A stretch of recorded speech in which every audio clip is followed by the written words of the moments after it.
Alright, what's going on, you guys? It's your boy 3 Stiggity Stacks in this thing, baby, representing TKOG. I got a few things I gotta pretty much load up on content so that I can just release it little by little throughout the week. I've got a couple more episodes for each series that I have going on that I have to get uploaded as well. And then I also decided to get some more rogue content prepared for you guys. Just show you guys some of the other decks that I experiment with. Tenyi's, Super Quantums, and also Yosenju's. So I'm going to be showing Tenyi's first, but I also have a Yosenju list that I'm going to show you guys. It's the way that I like to play the deck. It's pretty similar to the list that the last list I showed on the channel. It's just not a 60 card build this time. It's a lot more, it's a lot less clunky. You know, like the 60 card build played a buttload of traps, like I think too many traps, like honestly. The next build I'm going to show on the Yosenju's is going to be able to put more critical mass, or if like you play certain video games, it's something called like burst, where you can just set up a lot of damage at the same time. This Yosenju's list is going to put up a lot of damage. And then if it fails, it just has like this recurring loop, which is really cool. Super Quantum's got their own thing going, but right now let's talk about Tenyi's. And if you like my content and you see yourself watching in the future, you might as well subscribe. And if you really want to support me, which I would greatly appreciate, because I ain't gonna lie, you know, I don't ask just because I don't need it. But anyways, there's multiple ways you can do that. It is in the description box. You can check whether you're interested in Patreon, PayPal.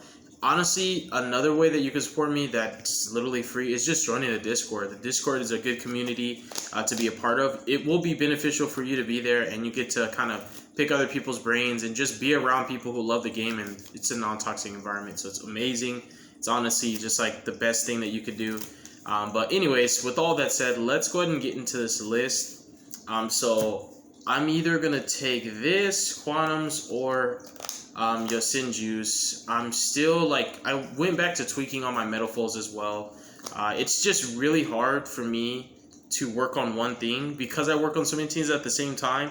A lot of times I don't get anything finished. I just start a lot of projects and then get like progress and then jump to another one. I have that habit bad. I don't know if you guys are like that, but Tenyi's are a really fun deck. They're not the most powerful archetype, but they can set up really nice deck, really nice boards. Because they have consistent access to Dweller, and because they put up a lot of tribute fodder, they can play really cool tech cards like Spell Canceller, Majesty's Fiend, Vanity's Fiend.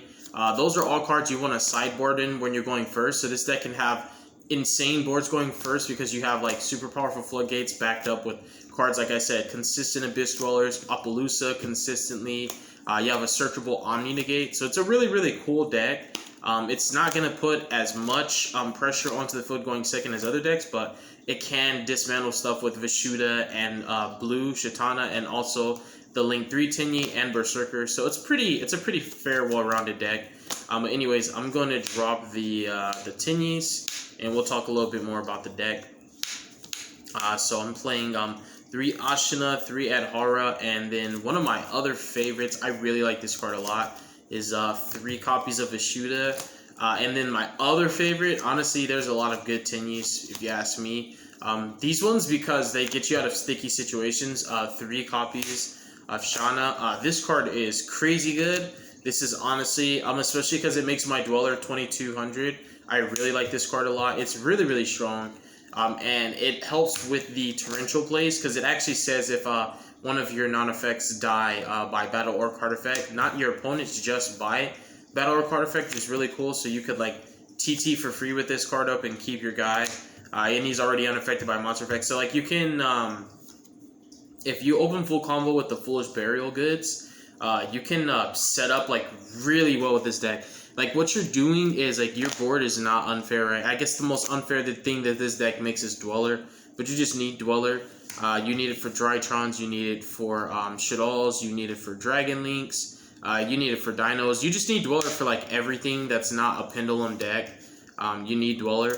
And if you're not setting up Dweller, you're setting up like Appaloosa with the token up so that you can have the counter trap negate for non-effect, then tribute the token for Link Karibo to protect the Appaloosa. Really fair boards, but when you can set up for Dweller and then have this guy set up with the Torrential, it's really powerful because you could Dweller your opponent torrential, and then get your berserker back, and he still is going to be protected by the field spell, unaffected by monster effects, and you can still get that draw. So you get like the draw 2, you nuke the field, and then you get your guy back and your opponent's under dweller. It's like a really good setup. The other cool thing with Shauna is the pressure you can put on into an established board. With this deck going second, comes a lot of it comes from Shauna and also Vishuda. So what you're going to do for dismantling, you're going to, like for example, especially when you're playing around Winda, which I might as well just drop the other names. These guys are more like names than they are actual effects, but they do come up sometimes. When you're playing around Winda in this deck, you want to just normal your guy, make Monk, and then you're going to reveal one of your guys as inherent summons to special. And so when they chain like to summon Winda, then you just go, all right, bet. Vishuda, target the Winda, bounce it. Which is super duper cool. It's a great interaction. Another cool way is to like this guy. It's pretty niche. You know, like Nahada is honestly the worst Tenyi, but he's a level 4, which is really important again for the dweller plays in this deck. He does help you again putting pressure onto established boards. And then Mahata is really good. He's targeting protection. That's really powerful because the field spell makes your guys unaffected by monster effects. So when you get targeting protection, it makes them like pseudo towers, if that makes sense. So like these guys also help playing into established boards. It just depends. This will definitely help against Dragon Maid Tidying. Just pointing that out right now because that card's really popular.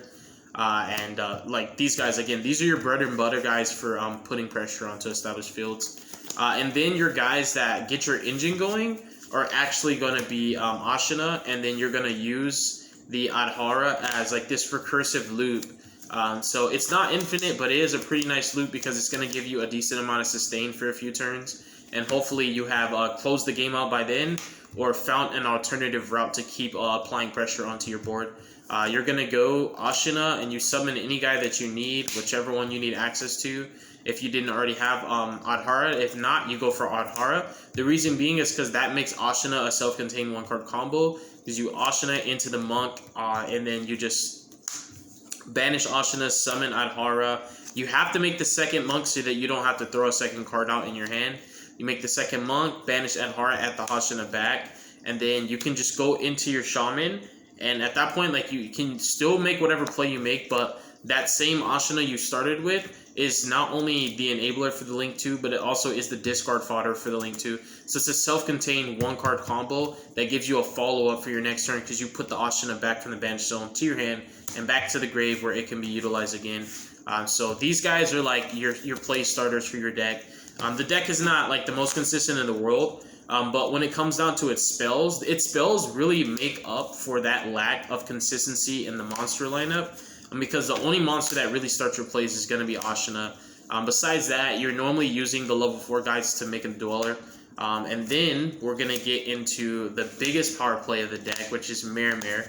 This deck plays Mermere better than any other deck. It's one of the huge strengths this deck has. Honestly, if this card didn't exist, this deck ceiling would not be that high. But because of Mermere, you can make really, really nasty ending boards. Especially when your hand was already good and you can have Mermere. That's where you get those Appaloosa boards. You can set up Appaloosa with the Dweller and the token with Link Kuriboh and Grave. You leave the token up just so that this can be live. And you just flip it, negate, and then you can just, again, Link Kuriboh for the token to protect your Appaloosa from dying by battle. Your opponent's under Dweller.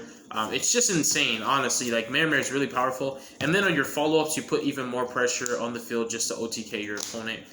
You're looping Mermere. You're literally using it over and over and over. This is like a Mermere deck sometimes.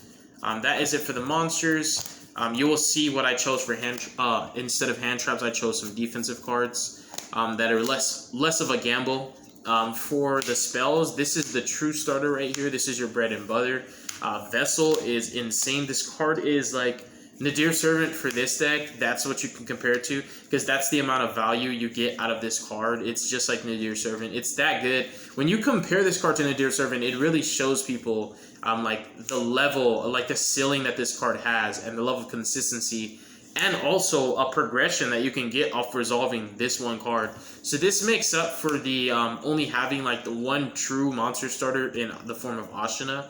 Before, Ashina came out, you had to draw multiple Tenyis all the time to combo, and you normally were doing 3-card combos. You were using 2 inherent summons, and you couldn't even use Adhara consistently turn 1, because when you were going first, you had no way to banish your guys, because there was nothing to pop, there's nothing to target, nothing to like battle, so you couldn't even set up for Adhara just to recur, but Ashina changes that. This card is literally Foolish Burial and Rhoda in 1.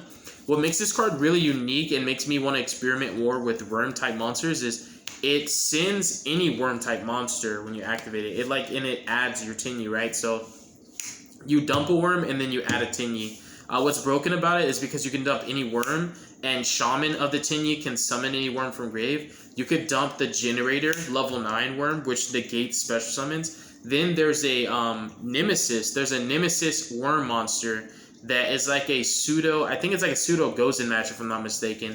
There's one that kills a certain type and then locks your opponent from summoning that type. Then there's another one that kills a certain attribute. I think the worm type one is the one that's based on attributes. That one would be a cool tech card as well. Just saying, some cool stuff in this deck. Because like you can actually search worms, not with this card, but the next card I'm going to talk about, which is another power play, is Heavenly Dragon Cycle. So like these cards are your bread and butter. Like these give the deck a lot more consistency. Without these, having only Ashina, the deck is very, very prone and susceptible to a single Ash Blossom, and that could honestly be the end of your turn. But with these cards, you can definitely have a better push, a lot more versatility in the inboards that you can make, and having the option to actually hold a play, whereas like some hands you normally, before the new support came out, you had to commit fully to get an optimal turn 1 board, but now you have so many power plays that you don't have to fully commit to get an optimal turn 1 board, and you can still hold a play just for a conservative mid-range mindset that I have with this deck. It's a really good thing to do. But yeah, what Heavenly Dragon Cycle does is it tributes a worm to add a worm, and then if that worm you attributed was not effect, you get to special summon the worm that you added. So it essentially, on activation, is a searcher for any worm type monster, which is busted. So that's why I was saying that Arch Nemesis monster, that I think it's either Escados or the other guy, it's a really cool card. You could play it in this deck. It's searchable, and it's a really nice like alternative win condition as a searchable boss monster for your main deck, so that you can have additional pressure that you can put onto the board. I really want it, I just don't have it. So this list is obviously going to change when I get the rest of the cards I want, and when I get my spell cancelers and my Vanity's Fiends and stuff like that. It's going to be really, really nice. This card also has an additional effect. When it's in the grave, you can use only one effect per turn, but both effects are broken. You banish this guy when you control non-effect, and you can add any Tenyi card from your deck to your hands. So you have searchers. Officially, you have a searcher for your counter trap and your field spell, and you have Vessel. So like these are the broken spells of the deck. These cards, again, are cracked. I compare them to Nadir Servant because of the amount of value that you can get out of them. These cards are just super duper good. Really, you couldn't ask for more. Like it just goes hand in hand. It doesn't really get any better than this. Like these cards just do everything for the deck. Next up, this is something that's really important that probably people wouldn't see being like a vital card, but it really is. Pot of Avarice is insane in this deck because a lot of the times your sustain and your resource management comes from the extra deck and not the main deck. There's a lot of plays you can't make without having certain cards, and the main card that a lot of your plays center around, especially for recovery plays when your board gets broken, and even for enabling one-card combos without having to utilize a discard, you use monks a lot. In fact, on my first Ashina combo, I'm already down to 1 monk. So you want to be able to recycle your extra deck with Avarice, put back your Shamans so that your grind game is extended for a couple turns, which really does make a huge difference because you will run into those games where you are running low on resources. You have main deck plays to make, but you have no more extra deck cards to make because you climb so much in this deck, you will burn through your Tenyis pretty fast. That's why, in my opinion, Pot of Avarice is the only 3 of Pot card that I would want to play. I do still play 2 copies of Pot for consistency purposes. I mean, like, honestly, like I said, it really doesn't get any better than that. Like, when you have some of the most busted effects, you have Emergency Teleport and Nadir Servant, like Foolish Burial and Search at the same time, Emergency Teleport, and then also an archetype searcher that adds any card for the archetype. Like this is just perfect right here. This is broken in my opinion, because there are cards that are like literally being hit that do the stuff these cards do. And then you have the pots. Avarice is more for resource management and sustain. Pot of Desires is just to fix your hand sometimes, and also once you've thrown so many defensive cards at your opponent, it's going to give you an amount of resources back. We have 2 copies of Foolish Burial Goods, and then also I'm not playing one of the Flawless. I actually like 2 of the Flawless. The second one does come up, not just because of the Desires, but like this card is actually really, really, really good. You definitely don't want to be in a game where you can't access it, and if something happens to the first, it's really important to have the second one. The protection that this card gives you, honestly, sometimes is better than the effect to draw 2, but it is really nutty because you get a Pot of Greed every one of your opponent's turn, and if you're playing against decks like Dragon Link that summon on your turn, you get a Pot of Greed on your turn as well, which is really, really nice. And just having this card up, people will not read it, so they will try to interact with your cards and not realize that they can't do anything. It's really, really powerful. When you have this up and you put up your Berserker and you have green, which is Nahata, you can just beat over something. It's really, really good. Honestly, it's just insane. That includes just summoning Berserker, beating over Dragoon, and using blue to bring Berserker back and then pop another monster. And your guy's still unaffected. It's just crazy. So like these are just your bread and butter spells. All these spells enable you to just facilitate plays turn 1 and beyond, which is really cool. So these are not just one and done plays. These all give you follow-ups, especially this one. You grind so well with Flawless. That's why honestly I did want the second one, because you normally could just play one. It's very searchable, but you definitely want the second one. And then the defensive cards of choice, I'm going to be on 3 copies of Droplets. It's very synergistic in this deck. There's a lot of chainable, reactable cards that you can send for cost. All of your spells, your traps, and your Tenyis all have effects engraved, so you can just fuel them with the Droplets, hit your opponent's board, and then just start using your Tenyis from grave after that. So it's really, really cool. Droplets is very synergistic in the deck. And then I'm on 3 IDP. IDP is very, very disgusting in this deck. You struggle sometimes with cards like Dragoon, and that's why you want to have outs like that. And it's really, these cards are really good going first or second. That's why I like them. They're very versatile. We have 3 copies of Torrential, and then also the 3 Solemn Strikes. Torrential, like I said, there's a really cool combo with this and blue. I might as well just show you guys. Blue is Shana or Shatana. Blue, like I said, any one of your non-effects die. And I'm just going to go ahead and bring you guys down to a really, really cool thing. If a face-up non-effect monsters, plural, dies by battle or card effect, you can banish this card from your hand or your graveyard, and then you get to target one of those destroys monsters specially. The reason why I had to specify on the monsters is because if the card specifically said if A died, some people would be like, oh, it doesn't work like that. But because it has that plural, it even would trigger when multiple die. Most of the time, you are on Protect the Castle mode when you don't have an optimal hand. So you're just going to TT and bring Berserker back. And if a floater happened off of the TT, you can use Shatana when you bring your guy back to pop something that came off of the floater, which is really cool. And Strike is Strike. Card's very reactive, playing into boards going second and going first. It's insurance. And then the One Fist. This card is very disgusting, but it is very, very specific for going first because it requires a setup. And it's when you're going second, even if you could set this up, the thing is, because it doesn't kill what it negates, it's not really going to help you for pushing. Like, it's cool to still main deck it no matter what, because when you go second with this deck can break boards. Believe it or not, you will see that this deck can break boards, especially when you get into the Mirror. Like, when you've baited your opponent and got into Mirror, that's where you really, it's game. You can Draco Master and just get such a huge board wipe. It's really, really powerful. And then follow up with the Sahara or even a Berserker with the field spell. Take control of the duel, get some draws, and just get that recursion. And to be able to search this at the end of that makes it to where you can break a board and make a board. That's why you still want to play just the one. It's really good. You side into the second and the third copy. For the extra deck, we have 3 copies of Monk. Monk is extremely vital in this deck. You can't really play the deck without him. He is like literally a play starter, even though he has no effect. That's just the gimmick of this deck. 3 copies of Shaman, even with Avarice, this is your main go-to. She's very, very important. Her resolving can sometimes be a choke point for your turns, if that makes sense. I really wish that she could be protected with the Tenyi's Engrave, but it is what it is. Some hands can really just push past that point, but your weaker hands where your only starter was Ashina, if this gets interrupted, you normally are passing turn. If you drew one additional extender, you'll have it up before you make her, so that if something happens and she gets interrupted, you can end on one of your 2 Berserkers. I play 2 because it's really important. This card comes up a lot. When you play this deck enough, you'll realize that even though this has no effect and it doesn't do anything, it gets effects because your Tenyi's pretty much just add effects to him. Shatana gives him protection, Nahata gives him protection, Mapata gives him protection.